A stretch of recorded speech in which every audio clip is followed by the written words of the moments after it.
your hands again. Have they're all clean hands. Washing them.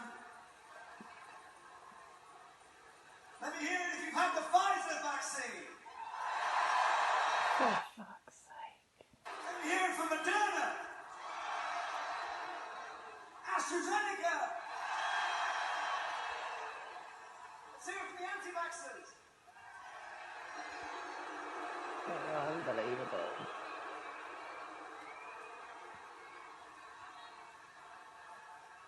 It's right. Hands in the area. Yeah, you've got clean hands, I can see, it's good.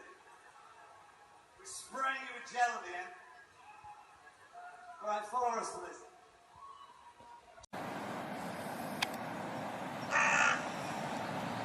Now, what you just witnessed was a band called Kaiser Chiefs over at a music festival called the Isle of Wight over in the UK. And I mean, yeah, everybody, let's raise your hands if we've ever gotten the vaccine before. Let's raise our hands. And you know what? If you didn't get that vaccine, then fuck you. Yeah, that's rock and roll nowadays. Oh, my God.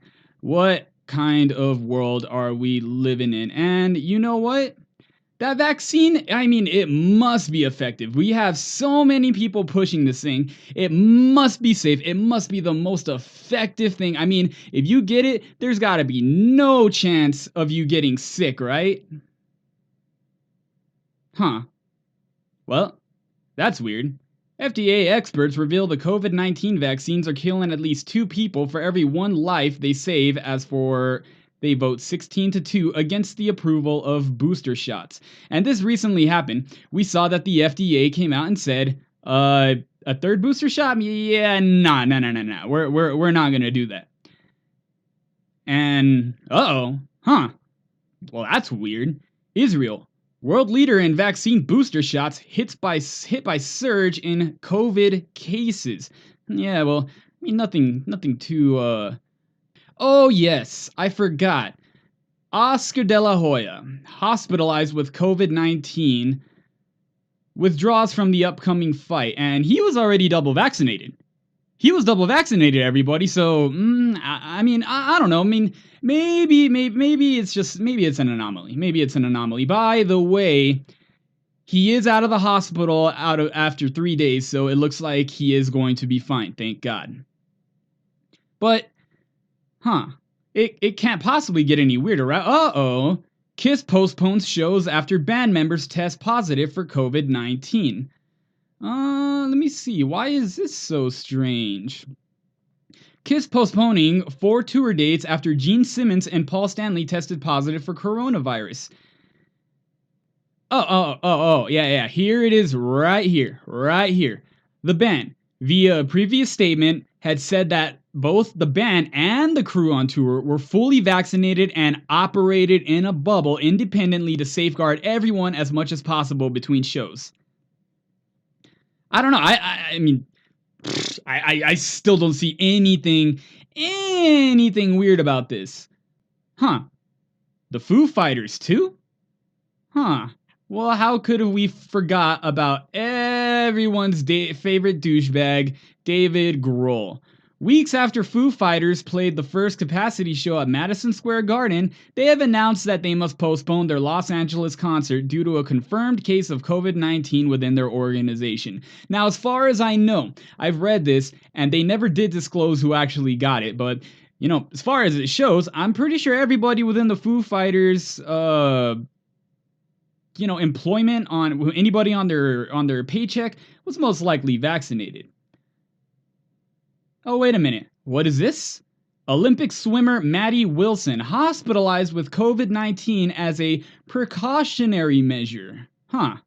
Well, let's see what happened there. Olympic swimmer Maddie Wilson says that she was hospitalized with COVID-19 as a precautionary measure while in Italy for International Swimming League event. Wilson, who won gold with Australia in the 4x100 meter freestyle relay at the Tokyo Olympics 2 months ago, says she is double vaccinated. Huh. This, I'm seeing a pattern here, but yeah.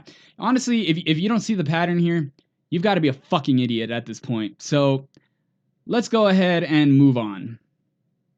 Now, I have to say, yeah, a lot of people are kind of weirded out about this happening, but you know, if you go to the CDC's website, you can find that they have already said that these COVID vaccines do not prevent you from catching it, and they do not prevent you from spreading it. They only make the effects of COVID light and not hit you as bad in all of these cases. So, why, I mean, you know, most people would say, oh, well, then what's the problem with that? I mean, I could spread COVID as long as you're vaccinated and I'm vaccinated.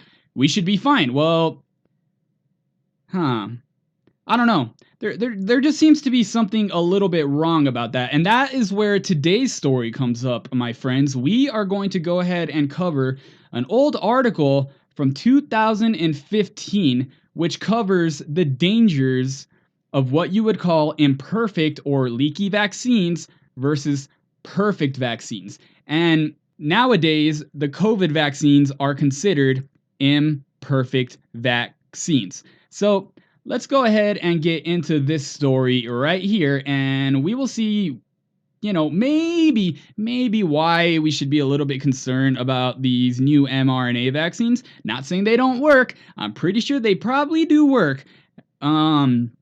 As far as dangers of taking them, as far as the long-term effects, well, what can I say? We have no fucking idea yet because the things have not been out that long. Now, one thing is that I absolutely love reading these old articles because these old articles, the ones that have not been, at least the ones that have not been scrubbed from the internet, they offer a little bit of insight as to, you know, what we may see in the future. Now, let's go ahead and go over this. This chicken vaccine makes its virus more dangerous. Now, how could that be? Well, let's go ahead and read on here. The deadliest strains of viruses often take care of themselves. They flare up and then die out. This is because they are so good at destroying cells and causing illness that they ultimately kill their host before they have time to spread. But a chicken virus that represents one of the deadliest germs in history breaks from this conventional wisdom thanks to an inadvertent effect from a vaccine. Chickens vaccinated against Marek's disease rarely get sick, but the vaccine does not prevent them from spreading Marek's to unvaccinated birds. Sounds a little bit familiar, doesn't it? Well, let's go ahead and continue on with this one. With the hottest strains, every unvaccinated bird dies within 10 days. There is no human virus that is that hot. Ebola, for example, doesn't kill everything within 10 days. In fact, rather than stop fowl from spreading the virus, the vaccine allows the disease to spread faster and longer than it normally would, a new study finds. The scientists now believe that this vaccine has helped this chicken virus become uniquely virulent. Note, it only harms fowls, so yeah, don't worry. Marek's disease, humans don't have to worry about Marek's disease. This is the first time that this virus-boosting phenomenon, known as the imperfect vaccine hypothesis, has been observed experimentally. The reason this is a problem for Marek's disease is because the vaccine is leaky. A leaky vaccine is one that keeps a microbe from doing serious harm to its host, but doesn't stop the disease from replicating and spreading to other individuals. On the other hand, a perfect vaccine is one that sets up lifelong immunity that never wanes and blocks both infection and transmission. It's important to note childhood vaccines for polio, measles, mumps, rubella, and smallpox aren't leaky. They are considered perfect vaccines. As such, they are in no way in danger for falling prey to this phenomenon. And yes, when I was a child, I had to get the chickenpox vaccine. Have I ever gotten chickenpox? No. I've never, ever had chickenpox in my life. Now, what ramifications that'll have as I get older, I don't know. I've heard somewhere along the way I do have a chance of getting shingles, but for right now, the vaccine worked. It gave me lifelong immunity, and it prevented me from getting chickenpox. That is a perfect vaccine. But the results do raise the questions for some human vaccines that are leaky, such as malaria, and other agricultural vaccines, such as the one being used against avian influenza or bird flu. Marek's disease has plagued the chicken industry. It causes $2 billion in losses annually for fowl farmers across the globe. The virus attacks the brain, spawns tumors in the birds, and comes in different varieties or strains, which are classified as hot or cold based on their brutality. Andrew Reed, who co-led the study, had heard about the severe effects of the hottest Merrick strains before his lab started studying the disease about a decade ago. But even he was surprised when he finally saw the virus in action. With the hottest strains, every unvaccinated bird dies within 10 days. There is no human virus that is that hot. Ebola, for example, doesn't kill everything in 10 days, said Reed, who is an evolutionary biologist at Penn State University. Now again, a reminder, the current COVID-19 vaccines are not perfect vaccine. They are considered leaky vaccines. You can still spread COVID-19 and you can still catch it. All it does is it does help you to not get nearly as bad of symptoms. But that is it. Whether you're unvaccinated or not, you are still going to be contagious and you can still get a chance of catching it. In recent years, experts have wondered if leaky vaccines were to blame for the emergence of these hot strains. In the 1970s, introduction of the Marek's disease immunizations for baby chicks kept the poultry industry from collapse. People soon learned that vaccinated birds were catching the bug without subsequently dying. Then, over the last half century, symptoms for Marek's worsened. Paralysis was more permanent, brains were more quickly turned to mush. People suspected the vaccine, but the problem was that it was never shown before experimentally, said virologist Klaus Osterrieder, one of the Free University of Berlin. And I don't know if I said that name correctly, excuse me if I didn't. Who wasn't involved in the study? The field has talked about these types of experiments for a very long time, and I'm really glad to see the work of one finally done. Reed's group started their investigation by exposing vaccinated and unvaccinated Rhode Island red chickens to one of 5 Marek's disease strains that range from hot to cold, aka from very deadly to not all that deadly. The hottest strains killed every unvaccinated bird within 10 days, and the team noticed that barely any virus was shed from the feathers of the chickens during that time. The virus spreads via contaminated dust in the chicken coops. In contrast, vaccination extended the lifespan of birds exposed to the hottest strains, with an 80% living longer than 2 months. But the vaccinated chickens were transmitting the virus, shedding 10,000, and I'm going to repeat that, 10,000 times more virus than an unvaccinated bird. They essentially became super spreaders for Marek's. Previously, a hot strain was so nasty it wiped itself out. Now you keep its host alive with a vaccine, then it can transmit and spread to the world, Reed said. So it's got an evolutionary future, which it didn't have before. But does this evolutionary future breed more dangerous viruses?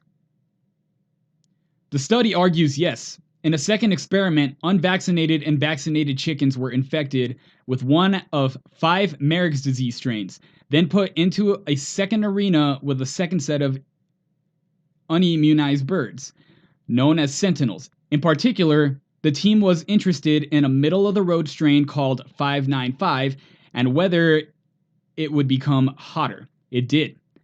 The virus spread to sentinel birds 9 days faster if it came from a vaccinated chicken versus an unvaccinated one. In addition, sentinels died faster when exposed to vaccinated chickens versus unvaccinated chickens. One way to look at that experiment is that it shows vaccinating birds kills unvaccinated birds.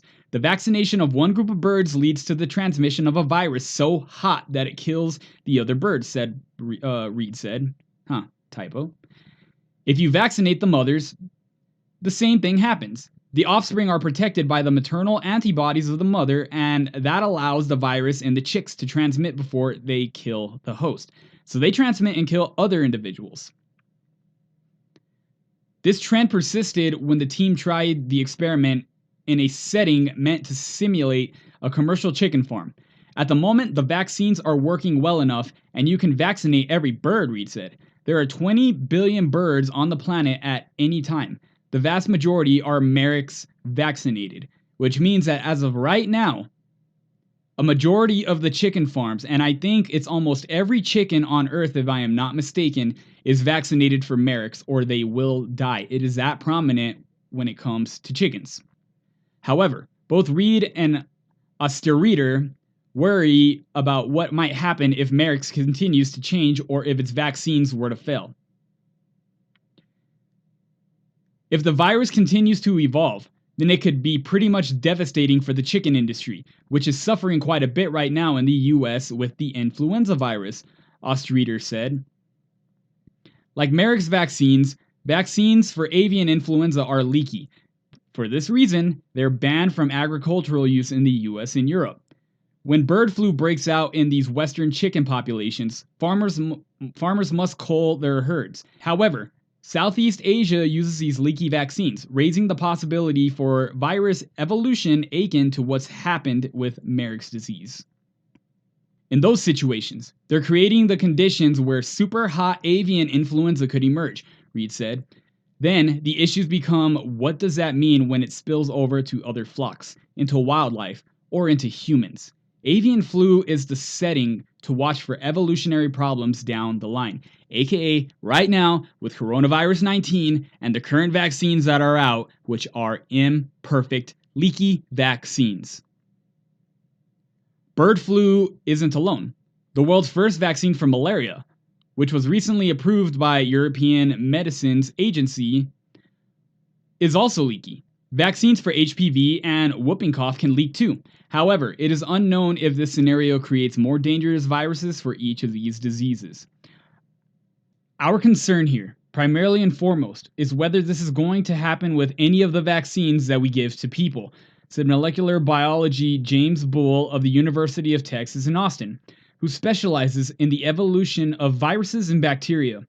But there is a lot we don't know about how the scenario with Merrick's could apply to newer human vaccines. To test the imperfect vaccine hypothesis in humans, you would need to monitor the vaccine response for either a large or isolated population for a long time. Doing this would allow a researcher to gauge how the vaccine interacts with the virus and if that relationship is evolving. Does the vaccine merely reduce symptoms, or does it also keep patients from getting infected and transmitting the virus? Clinical trials for Ebola might be an arena for keeping an eye on this trend. It's important that we pay close attention to the Ebola vaccine in the ongoing trials. We want to know if a person who has been vaccinated and comes in contact with Ebola, whether there is any replication in that person and whether that means there could be an onward transmission, Reed said. If those are leaky in humans, it would be potentially very disadvantageous as it could help establish an endemic. Now, one thing, Ebola virus is also a coronavirus. In fact, it is through Ebola that we found out that creating these vaccines for these coronaviruses is extremely difficult. However, in the end, Reed said, leakiness isn't a strike against these vaccines, but more motivation to conduct surveillance of their effect after they exit clinical trials and enter the broader population. Take Merrick's disease, for example. Even if this evolution happens, you don't want to be an unvaccinated chicken, Reed said. Food chain security and everything rest on vaccines. They are the most successful and cheapest public health interventions that we've ever had. We just need to consider the evolutionary consequences of these ones with leaky transmission. So, what am I essentially trying to say here? Well, can I say that this exact trend will happen? Well, I cannot say for sure. All I can say is that we are looking at countries like Israel, for example, who is the leader in vaccine booster shots, and they're hitting the biggest surge that we have ever seen them with. They didn't have a surge like this last year when Corona hit their country. No way. We've already seen variants of coronavirus come out. You know, first they were extremely worried about Delta. I mean, Delta. Oh my God, everybody be scared of Delta. But we keep having these new strains. We recently had the Mu variant come out. And I mean, what's next? The Epstein variant? I mean, how far is this going to go? And this is what I have told people. COVID is out. I had read that 80% of the population has immunity, whether it be natural or through the vaccines at this moment. So we are not going to ever see this go away. All these variants coming out, an imperfect vaccine that was rushed to market in order to fight this. You know, I will go ahead and let all of y'all decide exactly what this could mean, how this will end up affecting our future. Please like and subscribe, and I will see y'all later. This is The Last Crow. Peace.